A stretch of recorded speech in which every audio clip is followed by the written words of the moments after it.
Warning: viewers' discretion is advised as this may contain mature or triggering content. Story prompt: Ice cream.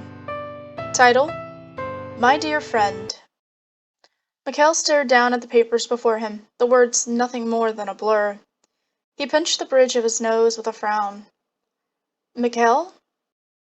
He glanced up as one of his co-workers stared at him. It's your turn. Are you okay? He nodded, standing. Sorry to hold up the meeting, everyone. I was thinking about something related to this and ended up sidetracked. Some of them nodded, muttering that it was fine and it happens. Others simply looked annoyed that the meeting was taking longer. He cleared his throat, moving to stand in front of everyone. As Spencer said, we have made great advances with the new product, but, as it is new, there is certainly room for improvement. A few of our... His vision blurred once again, and now he felt dizzy. He grabbed onto the table before him. Mikhail?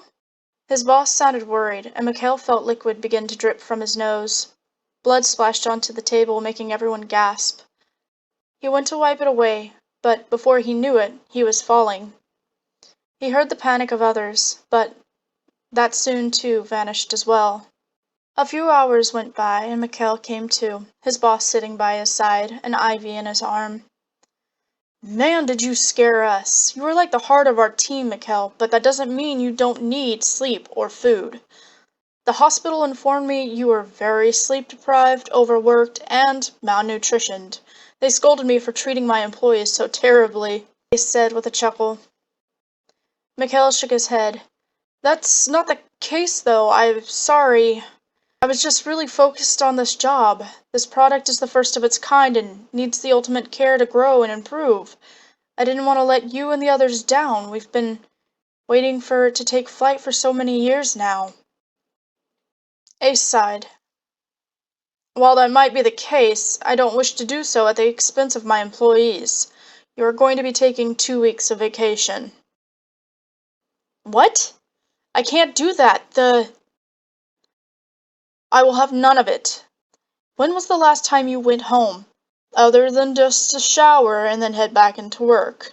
Better yet, when was the last time you took a vacation, Mikhail? You have the most vacation built up in our entire company, and that's even our foreign sector as well. Mikhail frowned. Well, I love my job. I want to do the best that I can. It's thanks to you that I got this job. Other companies rejected me due to my lack of experience. Ace nodded. I saw what others couldn't, but, as they say, too much of a good thing can become bad. Mikhail frowned. So you listen to your boss when he tells you to take a damn vacation. Bro, you need to go on a trip or something. Anything. Go see a movie. Take a walk in a park. Go to the beach. Anything. Just don't work, or think about work. I appreciate all you've brought to the table. You are likely the only reason why our product has finally taken off. Think of it as my way of thanking you. Also, I don't want you collapsing like that again. Mikhail was still frowning. But I enjoy working. Ace reached out, resting a hand on Mikhail's shoulder. I know, and I want you to keep working. But I want you at your best. You can't work if you are in the hospital or passing out on me, now can you? I guess not. Good. I already put your 2 weeks of vacation down, and everyone was super worried about you. They agreed.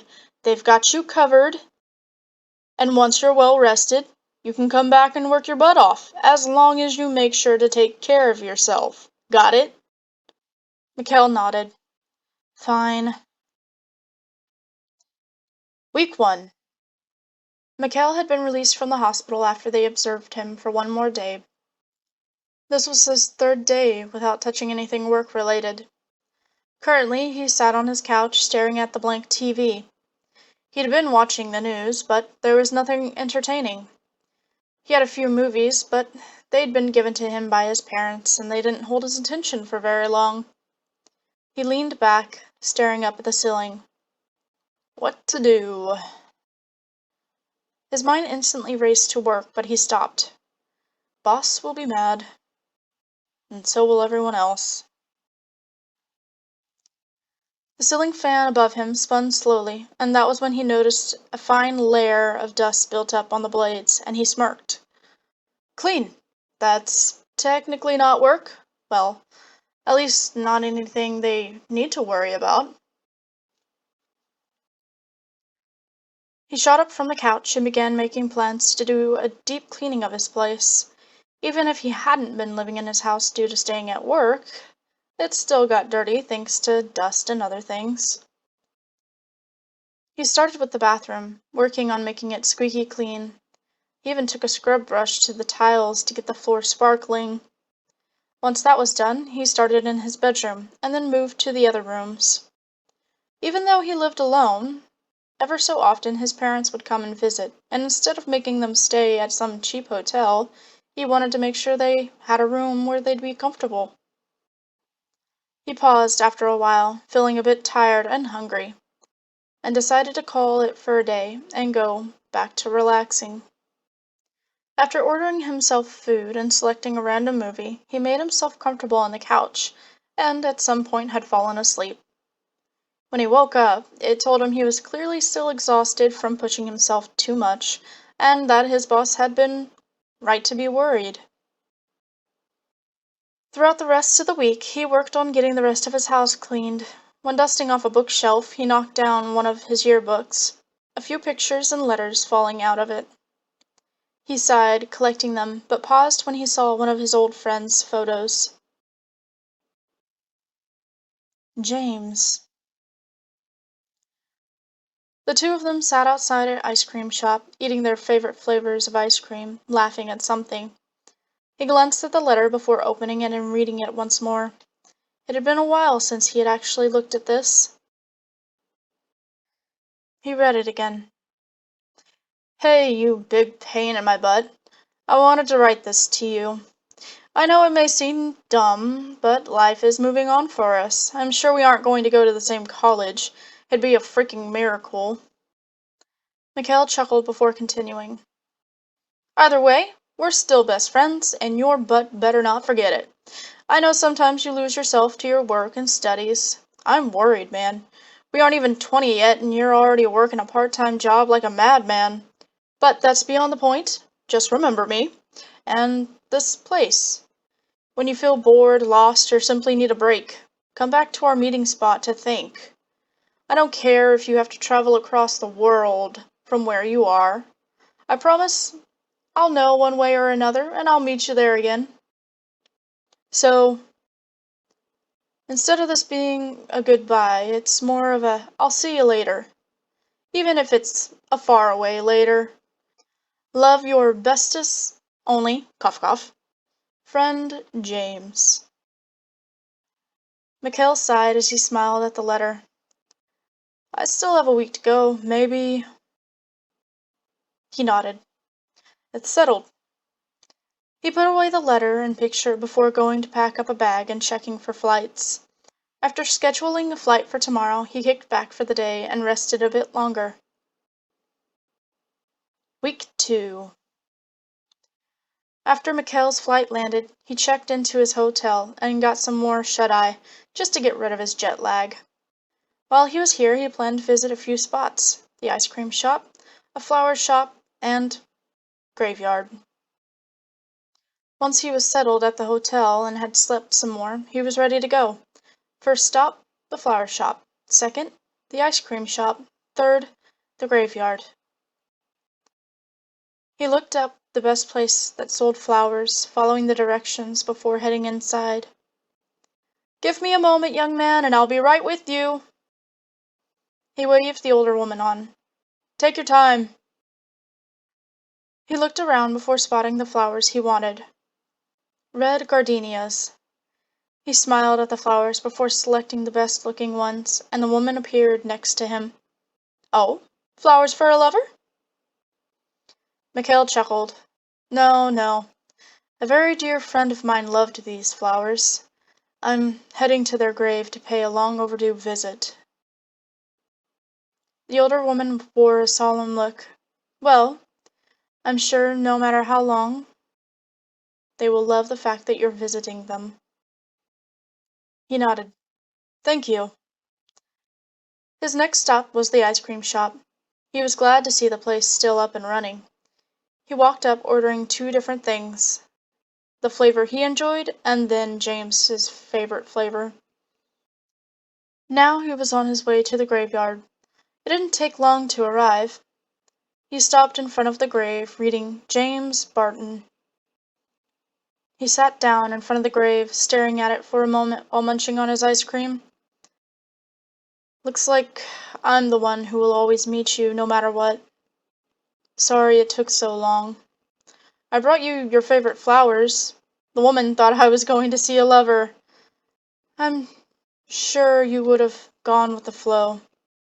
Oh, and don't worry, I won't waste your ice cream," he muttered before working on eating the chocolate coffee flavored ice cream. He grimaced through as he ate it.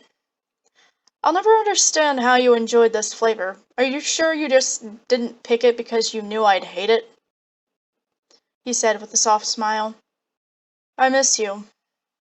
I know if you were here, you'd already have jumped down my throat about 1,000,000 times, telling me exactly what my boss told me, not to work myself so much."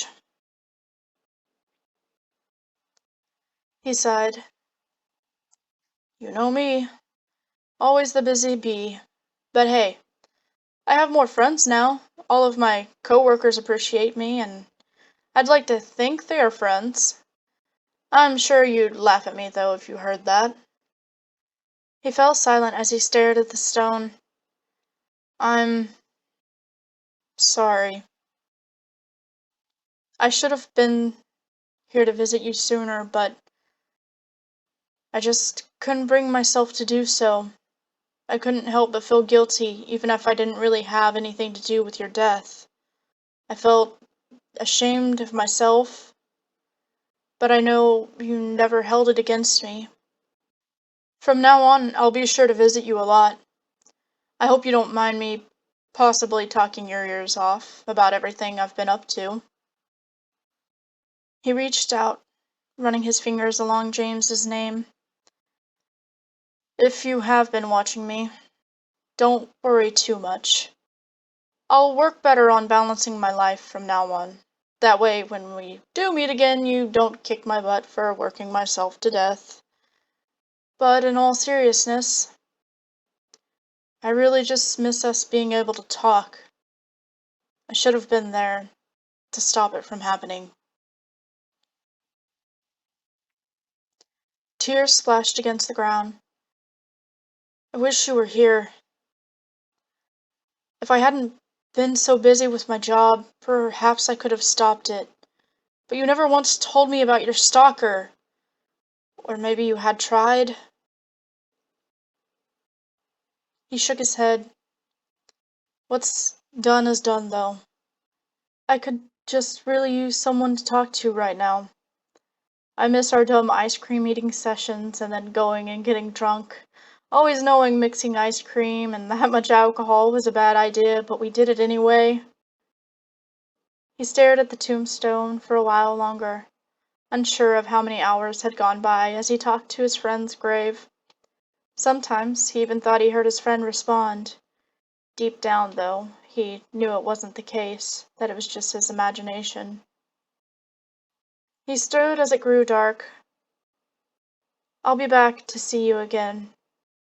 This time, I won't feel ashamed to come talk to you. So until next time, my dear friend."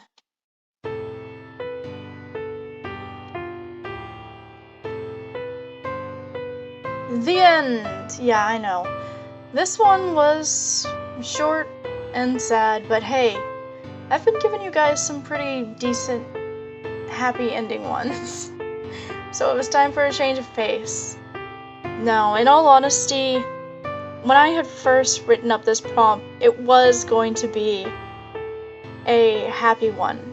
It was, two friends were going to reunite and rekindle and all that jazz, but as I was writing James's letter, I don't know, a new ending popped up into my head, and I'm like, oh god, that's so great!